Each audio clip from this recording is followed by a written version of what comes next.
கிறிஸ்துவுக்குள் பிரியமான அன்பு தேவனுடைய பிள்ளைகளே, ஆண்டவரும் அருமை இரட்சகருமாய் இருக்கிற இயேசு கிறிஸ்துவின் நாமத்தினாலே என் அன்பின் வாழ்த்துக்கள். இன்றைய நாளுக்குரிய வேத வசனம் வெளிப்படுத்தின விசேஷம் 3வது அதிகாரம் 8வது வசனம். உன் கிரிகளை அறிந்திருக்கிறேன், உனக்கு கொஞ்சம் பலன் இருந்தும் நீ என் நாமத்தை மறுதலியாமல் என் வசனத்தை கை கொண்டபடினாலே இதோ திறந்த வாசலை உனக்கு முன்பாக வைத்திருக்கிறேன், அதை ஒருவனும் பூட்ட மாட்டான்.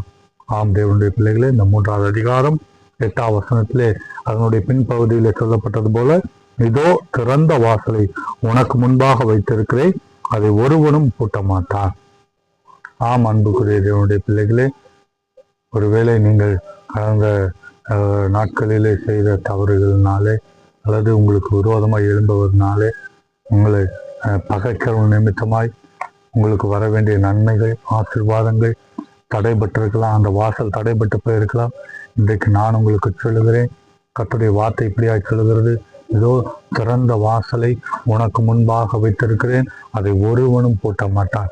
இது நாள் வரைக்கும் நீங்கள் எந்த ஆசீர்வாதத்துக்காக எதிர்பார்த்து நீங்கள் காத்திருந்தீங்களோ அந்த வாசல் இன்றைக்கு திறக்கப்பட்ட அந்த ஆசீர்வாதத்தை நீங்கள் பெற்றுக்கொள்ள கர்த்தர் கிருபை செய்ய போகிறார். விசுவாசமாக இருக்க ஜெபியுங்கள். கர்த்தர் இந்த வார்த்தைகளை கொண்டு உங்களை ஆசீர்வதிப்பாராக.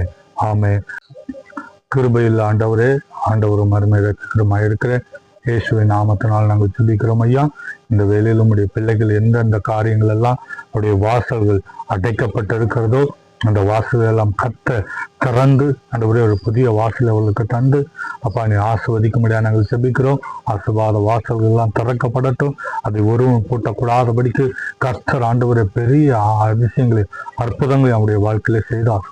இயேசுவின் நாமத்தில் ஜெபிக்கிறோம் பிதாவே. Amen. Amen. Have a good day. God bless you.